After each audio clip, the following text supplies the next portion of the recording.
Audio Jungle.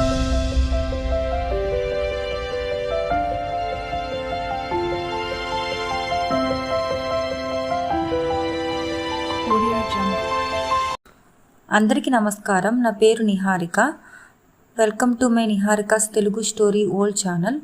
ఇంకెందుకు ఆలస్యం, వీడియోలోకి వెళ్ళిపోదాం. ఈరోజు స్టోరీ ఏంటంటే అందమైన జీవితం. రచించిన వారు సిఎస్ చంద్రశేఖర్. ప్రీవియస్గా అబ్బాయి పెళ్లి స్టోరీ చెప్పాను, అది చూడని వాళ్ళు చూసేసేయండి. ఇంకెందుకు ఆలస్యం, స్టోరీలోకి వెళ్ళిపోదాం. నందు, మానస తిరుపతికి వచ్చిందిరా. నిన్న అన్నయ్య ఇంటికి వెళ్ళినప్పుడు చూసా. వచ్చి వారం రోజులైందట అంది రోహిణి కొడుకుతో. అలాగా, ఎలా ఉంది మను? నందు అడిగాడు. ఎప్పటిలా లేదు, ఎందుకో కాస్త డల్గా కనిపించింది. మనిషి కూడా తగ్గింది. అయ్యో, నేను వెళ్ళి ఒకసారి మాట్లాడి విషయం కనుక్కుంటాను. అంత అవసరం లేదులే. తను నిన్ను కాదన్న విషయం మర్చిపోయావా? అమ్మా, తను నా భార్య కాకున్నా మామ కూతురేగా, మన కుటుంబంలోని ఆడబిడ్డేగా. అమ్మా, నువ్వు అన్ని విషయాల్లో పాజిటివ్గా ఉంటావు, మను విషయంలో మాత్రం వేరేగా ఉంటావు. చిన్నప్పటి నుంచి నాతో కలిసి తిరగడం వల్ల భర్త అనే భావన కలగలేదని చెప్పింది. ఆ కారణం సబబుగానే ఉంది కదా. ఉంది, కానీ దాన్ని నా కోడలు చేసుకోవాలని ఎంతో ఆశపడ్డానురా. అవన్నీ ఇప్పుడు ఎందుకమ్మా? తనకు పెళ్ళైంది, నాకు పెళ్ళయింది. అందరం హాయిగా ఉన్నాం, బంధాలు నిలుపుకున్నాం. అవసరమైతే ఒకరికొకరం సహాయపడదాం. శ్యామల కొడుకు వైపు అభినందనపూర్వకంగా చూస్తూ, నీకు ఇంత మంచితనం ఎక్కడి నుంచి వచ్చిందిరా అంది. మీ నుంచే అమ్మా. నన్ను బాధ పెట్టిన వారి పట్ల నువ్వు కాస్త కోపంగా ఉంటావు, కానీ నిజానికి నీ మనసు వెన్న. ఇక నాన్నంటావా? నీకంటే మంచివారు ఎవరి జోలికి పోరు. తన దగ్గరకు వచ్చిన వారికి ఎంతో గౌరవిస్తారు. నువ్వు చదివిన పుస్తకాలు కూడా ఓ కారణమే. మనుషులు నేర్పని సంస్కారం పుస్తకాలు నేర్పుతాయి. మంచి పుస్తకాలకు ఉన్న గొప్ప గుణం అది. పుస్తకాలు చదివే అలవాటు నాకు నాన్న నుంచి వచ్చింది అన్నాడు నవ్వుతూ. రే, నేను పుస్తకాలు చదువుతాను, చిరుకోపంతో అంది రోహిణి. నాన్నంత కాదులే అంటూ నవ్వి, నిన్ను వెళ్ళి మనుతో మాట్లాడి వస్తాను అమ్మా అంటూ బయలుదేరాడు ఆనంద్. ఆనంద్ వెళ్ళేసరికి మంచంపై పడుకొని ఉంది మానస. ఆనంద్ని చూడగానే లేచి నిలబడి, హాయ్ నందు, రా కూర్చో అంది అక్కడి నుంచి కుర్చీ లాగుతూ. ఆనంద్ కూర్చున్నాక, అదేమిటి మను, అలా అయిపోయావు, ఆరోగ్యం బాగాలేదా అని అడిగాడు ఆదుర్దగా చూస్తూ. నీకు అలాగే కనపడుతున్నానా అంది నవ్వుతూ. ఏం జరిగింది మను? నువ్వు మేడ మీదకెళ్ళి కూర్చో, నేను కాఫీ తీసుకొస్తాను. మానసకు తన తల్లి ముందు మాట్లాడడం ఇష్టం లేక తనని మేడపైకి వెళ్ళమని చెబుతోందని అతనికి అర్థమైంది. ఆ ఇంటి మేడపైన బాల్కనీ అతనికి చిన్నప్పటి నుంచి ఇష్టం. అక్కడ నిలబడి చూస్తే రాములవారి ఆలయ గోపురం, తిరుమల కొండ మీద మెట్లు, మార్గం కనిపిస్తాయి. ఆ దృశ్యాలు మనసుకు ఎంతో ఆహ్లాదాన్ని ఇస్తాయి అతనికి.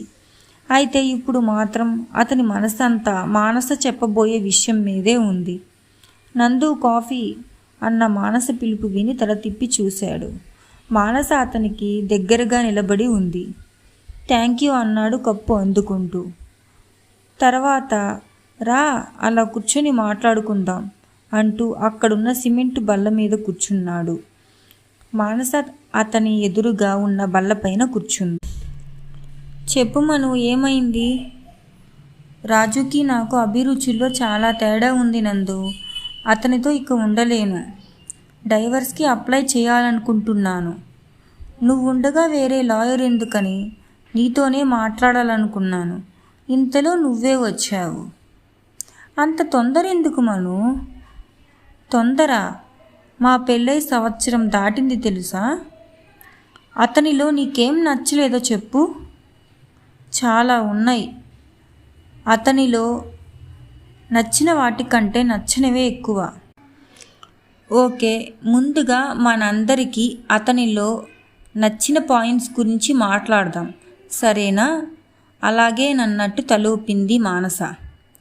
అతను అందగాడు, అవునా? మళ్ళీ తలూపింది మానస. చదువుకున్నవాడు, మంచి ఉద్యోగం, మంచి జీతం ఉన్నవాడు, మంచి కుటుంబం నుంచి వచ్చాడు. అవును, ఇవి అతనిలో పాజిటివ్ అంశాలు. ఇవి చూసే మీ అమ్మా నాన్నలు అతన్ని నీకిచ్చి పెళ్లి చేయాలనుకుని ఉంటారు. ఏ తల్లిదండ్రులైనా తమ కాబోయే అల్లుడిలో ఈ లక్షణాలే చూస్తారు కదా. అంతేగా, ఇవి చూసే నేను ఒప్పుకున్నాను. అయితే సంవత్సరం కాపురం చేశాక తెలిసింది అతను నాకు సరిజోడు కాదని. సరే, ఇప్పుడు అతని నెగిటివ్ క్వాలిటీస్ గురించి చెప్పు. నన్ను బయటకి తీసుకెళ్ళడు, నా వంటని మెచ్చుకోడు, ఎంతసేపు పని పని అంటూ ఉంటాడు. నేను మంచి డ్రెస్ వేసుకుంటే బాగుందని చెప్పడు. ఆఫీసులో నాకు మంచి పేరు వచ్చినా మెచ్చుకోలు వచ్చినా ఆ విషయం అతనితో పంచుకుంటే కనీసం సంతోషం అని కూడా అనడు. అంతేనా? ఆమె ఆగడం చూసి అడిగాడు ఆనంద్. ఇంకా ఉన్నాయి, గుర్తు రావటం లేదు. సరే, నేను కొన్ని ప్రశ్నలు అడుగుతాను, జవాబివ్వు. అడగమన్నట్టు చూసింది మానస. అతనికి సిగరెట్టు మందు తాగడం అలవాటుందా? అస్సలు లేదు. అమ్మాయిలు పిచ్చి? లేదు. ఇంటి పనుల్లో నీకు సహాయం చేస్తాడా? వంట పనిలో చేయడు, అయితే మిగిలిన పనంతా అతనే చేస్తాడు. ఆ విషయంలో నాకు కంప్లైంట్స్ లేవు. అతనిలో ఇన్ని మంచి క్వాలిటీస్ ఉంటే కొన్నే ఉన్నాయన్నావు. నువ్వెంత అదృష్టవంతురాలువో నీకు అర్థమవుతుందా మను? ఆశ్చర్యంగా చూస్తూ అన్నాడు ఆనంద్. నువ్వు మగవాడివి నందు, ఆడదానివై ఉంటే నీకు నా బాధ అర్థమయ్యేది. నిన్ను నేను అర్థం చేసుకున్నాను మను, నువ్వే జీవితాన్ని అర్థం చేసుకోలేదు. మనం కోరినవన్నీ మనకు దొరకవు. దొరికిన దాంతో రాజీ పడాలి. ముఖ్యంగా ఓపికతో ఉండాలి. కొంతకాలానికి అతనిలో మార్పు రావచ్చు, లేదా నీకే ఇవన్నీ చిన్న చిన్న విషయాలుగా తోచవచ్చు. భవిష్యత్తులో ఈ మాత్రం దానికే విడాకులు తీసుకుందామనుకున్నానే అని నువ్వు నవ్వుకోవచ్చు. నాకంత ఓపిక లేదు. మా కొలీగ్స్ భర్తల్ని చూస్తుంటే నాకు ఎంత బాధగా ఉంటుందో తెలుసా? వాళ్ళు భార్యని షాపింగ్కి తీసుకెళ్ళి కోరినవి కొనివ్వడం, ఊర్లు తిప్పడం, 10 మంది ముందు భార్యని పొగడ్డం చేస్తుంటారు. నేను అలాంటి అదృష్టానికి నోచుకోలేదు, కళ్ళనీళ్లతో అంది మానస. పక్క వాళ్ళతో పోల్చుకోవడం వల్లే చాలా సంసారాలు పోతున్నాయి. పైకి అలా కనిపిస్తుంటారు కానీ వాళ్ళ మధ్య ఎన్ని సమస్యలున్నాయో మనకు తెలియదు కదా. పోనీ విడాకులు తీసుకుంటావనే అనుకుందాం. తర్వాత ఏం చేస్తావు? ఇంకొకరిని చేసుకుంటావు. అతనిలో కూడా నీకు నచ్చని కొన్ని విషయాలుంటాయి. అప్పుడేం చేస్తావు? పెళ్లి చేసుకోకుండా ఉండిపోతానంటావేమో. అంతకంటే ఇప్పుడున్న పరిస్థితి మేలు కదా. మానస ఆలోచిస్తూ ఉండిపోయింది. అతను తాగుబోతై ఉండి నిన్ను ఇబ్బంది పెట్టినా, పరాయి స్త్రీలతో తిరుగుతున్నా నేనే నీకు విడాకులు ఇప్పించేవాణ్ణి. నువ్వు చెప్పిన కారణాలు విడాకులు తీసుకునే అంత పెద్దవి కావు. అతను తాగుబోతు కాకపోవచ్చు, తిరుగుబోతూ కాకపోవచ్చు, కానీ మనసుకు తగ్గవాడు కాదు. నేను చదువుకున్నాను, ఉద్యోగం చేస్తున్నాను. పాతకాలం స్త్రీలాగా ఎవడో ఒకడు భర్తగా ఉన్నాడు, అతని పాదసేవ చేసుకుంటూ బతికేస్తాను అనుకునే తరం కాదు మాది. మా అభిరుచులకు తగిన వాడిని, మా మనసుకు అర్థం చేసుకుని ప్రవర్తించే వ్యక్తినే భర్తగా గౌరవిస్తాం. పెళ్ళికి ముందు నువ్వు ఇవన్నీ అతనితో చర్చించి ఓ నిర్ణయం తీసుకోవాల్సింది. పెళ్ళయ్యాక నేను చెప్పిన కారణాలు వంటివి ఉంటే తప్ప విడాకులు తీసుకోవడం అంత సులభం కాదు. ఈ సంవత్సరానికి అతనితో నీకు అంతో ఇంతో అనుబంధం ఏర్పడి ఉంటుంది. నీలోని అసంతృప్తి నీ చేత ఇలా అనిపిస్తోంది, కానీ విడాకుల వరకు వస్తే నువ్వే బాధపడతావు. అయితే ఇప్పుడు నన్నేం చేయమంటావు? నువ్వు అతనిలోని లోపాల గురించి ఆలోచిస్తున్నావు. నీలోని లోపాల గురించి నువ్వెప్పుడైనా ఆలోచించావా? నువ్వు అతనికి సరైన జోడీనా కాదా అని ప్రశ్నించుకున్నావా? లేదన్నట్టు తల అడ్డంగా ఊపింది మానస. అయితే ఆలోచించు. వీలైతే అతన్నే ఆ ప్రశ్న అడుగు. నేనోసారి హైదరాబాదుకు వస్తాను. అప్పుడు మనం ఓ నిర్ణయం తీసుకుందాం. అంతవరకు అతనిలోని పాజిటివ్ విషయాల గురించి ఆలోచించు. అతన్ని బాగా గమనించు. ఇక్కడ మాత్రం ఏమీ ఆలోచించొద్దు. రాక పుట్టింటికి వచ్చావు, హాయిగా ఎంజాయ్ చేయి అంటూ లేచాడు ఆనంద్. ఆనంద్ వెళ్ళిపోయాక అతను చెప్పిన విషయాల గురించి ఆలోచించసాగింది మానస. రాజేష్ గురించి తన తల్లిదండ్రులకు చెబితే వాళ్ళు రాజేష్పై కోపగించుకున్నారు. విడాకులు తీసుకుంటానంటే ఆలోచిద్దామన్నారు. బహుశా తనపై ఉన్న ప్రేమ వల్లే వాళ్ళు తనని సమర్థించి ఉండవచ్చు. కానీ నందు ఎంత బాగా సమస్యని విశ్లేషించాడు. అతను చెప్పినట్లు తను కొద్ది రోజులు ఆగడం మంచిది. నందు తనని పెళ్లి చేసుకోవడానికి ఆసక్తి చూపుతున్నాడని అమ్మ ఓసారి చెప్పింది. అయితే చిన్నప్పటి నుంచి కలిసి ఆడుకోవటం వల్ల తనకు అలాంటి భావనే లేదని తాను చెప్పింది. నందు తప్పక బాధపడి ఉంటాడు. కానీ ఇప్పుడు తన బాధలో ఉంటే తనను కాదన్నందుకు అనుభవించని అని ఊరుకోలేదు అతను. రాజేష్పై మరింత నూరిపోసి తమను విడగొట్టే ప్రయత్నం కూడా చేసి ఉండవచ్చు. పైగా లాయర్గా అతనికి ఓ కేసు కూడా దొరికేది. కానీ తామిద్దరూ కలిసి ఉండేందుకే అతను ప్రయత్నించాడు. రాజేష్లో తనకు కనిపించని కొత్త కోణాలని తన దృష్టికి తెచ్చి ఆలోచించుకునే అవకాశం ఇచ్చాడు. నందు, నీ మంచితనానికి మనిషితనానికి హ్యాట్స్ ఆఫ్ అనుకుంది మానస. తను ప్రయాణిస్తున్న ట్రైన్ హైదరాబాదుకు దగ్గరవుతుంటే స్టేషన్కి వచ్చి రిసీవ్ చేసుకుంటాడేమో అని ఆశపడింది మానస. అయితే అతను రాలేదు. నిరుత్సాహంగా క్యాబ్ బుక్ చేసుకుని ఇల్లు చేరింది. తలుపు తీసిన రాజేష్ కళ్ళల్లో వెలుగు కనిపించింది ఆమెకి. త్వరగా ఫ్రెష్ అప్ అయి ల్యాప్టాప్ ముందు కూర్చుంది. అతను కాఫీ తయారు చేసి ఆమె చేతికిచ్చాడు. థ్యాంక్ యూ అంటూ ఆనందంగా అందుకుంది. రాజు, కాస్త టిఫిన్ ఆర్డర్ చేస్తారా అని అడిగింది కాఫీ తాగుతూ. నేను ఉప్మా చేశాను. ఆశ్చర్యంగా అతని వైపు చూసి, మీకు ఉప్మా చేయడం వచ్చా అని అడిగింది. నేను చెన్నైలో పనిచేస్తున్నప్పుడు మా అమ్మ దగ్గర నేర్చుకున్నాను అన్నాడు. తర్వాత ఆలోచిస్తే అతను స్టేషన్కి రాకపోవడంలో న్యాయం ఉందనిపించింది. తనకంటే అతనికి ఆఫీసు పని ఎక్కువ. తనని రిసీవ్ చేసుకోవాలంటే అతను తొందరగా లేవాలి, అంత దూరం ప్రయాణించాలి, తర్వాత మళ్ళీ తిరుగు ప్రయాణం. అప్పుడే అలసిపోతే రాత్రి 11 వరకు పని ఎలా చేస్తాడు? ఉదయాన్నే అతనికి కాల్స్ ఉంటాయి. అందుకే అతను స్టేషన్కి రాలేదు. కాల్స్ చూసుకుంటూ కాఫీ టిఫిన్ చేయడం వల్ల తనకు పని తగ్గింది. ఎటూ క్యాబ్ బుక్ చేసుకొని తను రాగలదు అనుకుంది. చాలా కాలం తర్వాత ఓ రోజు ఆఫీస్లో అడుగుపెట్టింది మానస. కోవిడ్ నేపథ్యంలో ఇంటి నుంచే ఆఫీసు పని చేసింది ఇన్నాళ్ళు. ఆ రోజంతా తన కొలీగ్స్తో మాట్లాడుకుంటూ పని చేసుకుంటూ ఆహ్లాదంగా గడిపింది.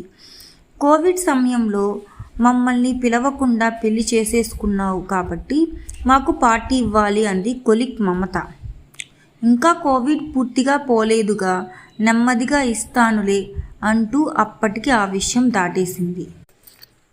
లంచ్ సమయంలో కొలీగ్స్ మాటల వల్ల వాళ్ళలో చాలామంది తమ వైవాహిక జీవితంలో అంత సంతోషంగా లేరని కొద్ది రోజుల్లోనే అర్థమైంది ఆమెకి. సరయు భర్త తాగుబోతూ సంపాదించిన డబ్బంతా తాగుడికే ఖర్చు పెట్టేస్తాడు. మాధవి తన భర్త కెబరే డ్యాన్సులు చూడటానికి వెళ్తుంటాడని వాపోయింది. ప్రేమించి పెళ్లి చేసుకున్న లత అత్తామాముళ్ళ ఆరాళ్లకు గురవుతోంది. ఆమె భర్త కూడా తన తల్లిదండ్రులకే సపోర్ట్ చేస్తున్నాడు. చాలామంది మగ కొలీగ్స్ భేషజాలకు పోయి తమ ఆదాయం కంటే ఖర్చులు ఎక్కువ చేసి మానసను అప్పు అడగటం, ఆమె లేదని చెప్పడం జరుగుతుంది. అలాంటి సందర్భాలలో ఆమెకి రాజేష్ గుర్తొస్తున్నాడు. రాజు డబ్బు విషయంలో జాగ్రత్తగా ఉంటాడు, దుబారా ఖర్చులు చేయడు, దురలవాట్లు ఎటూ లేవు. భవిష్యత్తు అవసరాల కోసం చక్కటి ప్లానింగ్ చేస్తాడు అనుకుంది. ఓ రోజు మానస గర్భవతిని తెలిసింది. ఈ వార్త తెలియగానే మానస కంటే ఎక్కువగా రాజేష్ ఆనందించాడు. విషయం తెలిసిన తల్లిదండ్రులు ఆమెని చూడటానికి వచ్చారు. అమ్మని ఇక్కడే ఉంచుకుంటాను, ఇంటి పని ఆఫీసు పని ఈ పరిస్థితుల్లో చేసుకోలేను అంది రాజేష్తో మానస. మీ నాన్నగారు ఇంకా ఉద్యోగంలోనే ఉన్నారు. ఆయన ఇక్కడ ఎక్కువ రోజులు ఉండలేరు. ఈ వయస్సులో ఆయన అక్కడ ఒంటరిగా ఎలా ఉంటారు? హోటల్లో తింటే ఆయన ఆరోగ్యం పాడవదా? మీ అమ్మగారికి ఇక్కడ శ్రమ ఎక్కువ అవుతుంది. డెలివరీకి 3 నెలల ముందు రమ్మని చెబుదాం. అంతవరకు నీకేం సహాయం కావాలన్నా నన్నడుగు అన్నాడు రాజేష్. తన తల్లిదండ్రుల పట్ల అతని కన్సర్న్ చూసి ఆశ్చర్యపోయింది మానస. అన్నట్టే మానసను చాలా బాగా చూసుకున్నాడు రాజేష్. డాక్టర్ దగ్గరికి చెకప్కి తీసుకెళ్లడం, మందులు పండ్లు తెచ్చివ్వడం చేసేవాడు. పండ్లు కోసి మొక్కలు చేసి ఇవ్వడం, జ్యూస్ చేసి ఇవ్వడం వంటివి తనే చేసేవాడు. అతను మాటలతో ఎప్పుడూ చెప్పలేదు, కానీ తనంటే అతనికి చాలా ఇష్టమని అతని చేష్టల ద్వారా ఈ కొద్ది రోజుల్లో అర్థమైంది ఆమెకి. ఆ విషయం తల్లికి ఫోన్ చేసి చెప్పి ఆమెతో తన ఆనందం పంచుకుంది. కొంతమంది మగవాళ్ళు తరచూ భార్యతో తమ ప్రేమని వ్యక్తం చేస్తుంటారు. కొంతమంది సందర్భం వచ్చినప్పుడు తమ ప్రేమను వ్యక్తీకరిస్తారు. మరికొంతమంది తమ చర్యల ద్వారానే తమ ప్రేమను తెలుపుతారు. అది గుర్తించే మనసు భార్యలకు ఉండాలి అంది ఆమె తల్లి సుమతి. ఓ రోజు బయటికి వెళ్దామని రాజేష్ అంటే మానస ఉత్సాహంగా బయలుదేరింది. ఓ పేరున్న కంపెనీ కడుతున్న అపార్ట్మెంట్ దగ్గరికి తీసుకెళ్ళి మోడల్ హౌస్ చూపించి ఆమెకి నచ్చితే కొందామని చెప్పాడు. కొద్ది రోజులు ఆలోచించి కొందామని ఇద్దరూ నిర్ణయించుకుని వెళ్ళి అడ్వాన్స్ కట్టారు. ఆ ఇంటిని తన పేరు మీదే కొంటానన్నాడు. తెలిసి వారించబోతే రాజేష్ వినలేదు. మరుసటి రోజు మిమ్మల్ని ఓ మాట అడుగుతాను, నిజాయితీగా జవాబు చెప్పాలి అంది మానస రాజేష్తో. అడుగు ఆశ్చర్యంగా ఆమె వైపు చూస్తూ అన్నాడు. నేను మీకు భార్యగా తగినదానని మీరు భావిస్తున్నారా? నాకు ఇంతవరకు అటువంటి ఆలోచనే రాలేదు. నాకు వివాహ వ్యవస్థ మీద గౌరవం ఉంది. ఒకసారి పెళ్ళి అంటూ జరిగాక ఎదుటి మనిషిలోని లోపాల్ని వెతకకూడదు. రోజు రోజుకు ప్రేమని పెంచుకుంటూ పోవాలి. లోపాల్ని వెతుక్కుంటూ పోతే ఇప్పుడు నువ్వు అడిగిన ప్రశ్న రోజూ మనస్సులో మెదులుతూనే ఉంటుంది. మెల్లగా అసంతృప్తికి బీజం పడుతుంది. అప్పుడు ఎదుటి వాళ్ళలో అన్ని లోపాలే కనిపిస్తాయి. చెంపపై చెల్లున కొట్టినట్లు ఫీల్ అయ్యింది మానస. ఆమె మనసు పశ్చాత్తాపంతో నిండిపోయింది. అప్పట్నుంచి ఆమె రాజేష్లో లోపాల్ని వెతకటం మానేసింది. కొన్నాళ్లకు మానసకు బాబు పుట్టాడు. మానస బాబు ఆలనా పాలనలో పడిపోయింది. మెటర్నిటీ లీవ్ అయ్యాక కూడా ఇంట్లో నుంచి పని చేయడానికి కంపెనీ అనుమతించడంతో బాబును చూసుకోవడం సులువయ్యింది. ఓ ఆదివారం మానస స్నేహితురాలు సౌజన్య మానస ఇంటికి వచ్చింది. మాటల్లో విశాల్ ఈ మధ్య బాగా మారిపోయాడు మను. ఇంట్లో ఒక్క పని పట్టించుకోవడం లేదు. ఇంట్లో ఉన్నంతసేపు టీవీ చూడడం లేదా సెల్లు చూడడం. బిడ్డ ఏడుస్తున్నా కింద పడిపోతున్నా పట్టించుకోడు. ఉద్యోగం చేస్తూ ఇంట్లో అన్ని పనులు చేసుకోవడం నా వల్ల కావడం లేదు. ఉద్యోగం వదిలేయడం అంత సులువు కాదు. అంత జీతం ఎలా వదులుకోను? వదిలేస్తే మళ్ళీ ప్రతి అవసరానికి అతన్ని అడుక్కుంటూ ఉండాలి అంటూ భర్త గురించి చెప్పి కళ్ళ నీళ్లు పెట్టుకుంది సౌజన్య. స్నేహితురాలి పరిస్థితి చూసి జాలిపడింది మానస. ఆ పరిస్థితి తనకు లేనందుకు సంతోషించింది. సౌజన్యకు ధైర్యం చెప్పి ఓదార్చింది. ఆ రోజు రాత్రి భోజనాలయ్యాక సౌజన్య తన ఇంటికి బయలుదేరుతూ, మను, నువ్వు చాలా అదృష్టవంతురాలివి. రాజేష్ నిన్ను ఎంత బాగా చూసుకుంటున్నాడో ఈ ఒక్క రోజులోనే నాకు అర్థమైంది. ఎన్ని పనులు చేస్తున్నాడు. ముఖ్యంగా చిన్నపిల్లల పనులంటే కొంతమంది మగవాళ్ళు విసుక్కుంటారు. రాజేష్ ఓపిగ్గా బాబు పనుల్ని కూడా చేస్తున్నాడు. నాకు చాలా సంతోషంగా ఉంది అంది. అవునన్నట్టు తలూపింది మానస. బాబుకు 2 ఏళ్ళు దాటాయి. వాణ్ణి ఎంతసేపు ఇంట్లోనే ఉంచుకుంటే వాడికి బయట ప్రపంచం ఎలా తెలుస్తుంది? మనం ఎక్కడికైనా వెళ్ళొద్దాం అంది మానస రాజేష్తో ఓ రోజు. రాజేష్ వెంటనే ఒప్పుకున్నాడు. అప్పట్నుంచి 6 నెలలకు ఒకసారి టూర్లకు వెళ్ళసాగారు. కొన్ని నెలల తర్వాత కొత్త ఇంట్లోకి గృహప్రవేశం చేశారు మానస రాజేష్లు.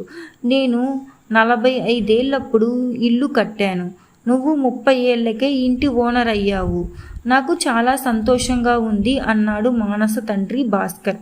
మీకు ఉమ్మడి కుటుంబ బాధ్యతలు ఉండేవి కదా నాన్న, మాకు బాధ్యతలు ఇరువైపులా లేవు, అందుకే కొనగలిగామంది మానస. సిటీలో మీకు తగ్గ ఖర్చులు మీకు ఉంటాయి కదా, అయినా ఇది అల్లుడి గొప్పతనం. ఆర్థిక సంబంధమైన విషయాలలో చక్కటి ప్లానింగ్ ఉంది అతనికి అన్నాడు భాస్కర్. తండ్రి తన భర్త గురించి గొప్పగా చెబుతుంటే మానసకు గర్వంగా అనిపించింది. గృహప్రవేశానికి ఆనంద్ తన భార్యతో వచ్చాడు. ఫంక్షన్ అయ్యాక అందరూ కలిసి మాట్లాడుకుంటుంటే ఆనంద్, మానస, బాబు పుట్టాడు, ఇల్లు కొన్నావు, ఇక నీ కెరియర్ పైన దృష్టి పెట్టు అన్నాడు మానసతో. తను ఇప్పుడే మేనేజర్ అండి, చాలామందికి తను బాస్. ఇంటి పని, బాబు పని చేసుకుంటూనే ఆఫీస్ పని కూడా సమర్థంగా చేసుకుంటుందని ఆలోచించండి. తనకు ఎంత టాలెంట్ ఉందో అన్నాడు రాజేష్. మానస టాలెంట్ గురించి నాకు తెలియదా? She is a gem of A person అన్నాడు ఆనంద్. తర్వాత మానస ఒంటరిగా కనిపించినప్పుడు దట్స్ ఆల్ యువర్ ఆనర్ అన్నాడు ఆనంద్ నవ్వుతూ. మానస కూడా అర్థమైనట్లు తలూపింది, నవ్వింది సంతోషంగా. ఇదండి స్టోరీ. మీకు కనుక నా వీడియో నచ్చినట్టయితే please like, share, comment and subscribe my YouTube channel.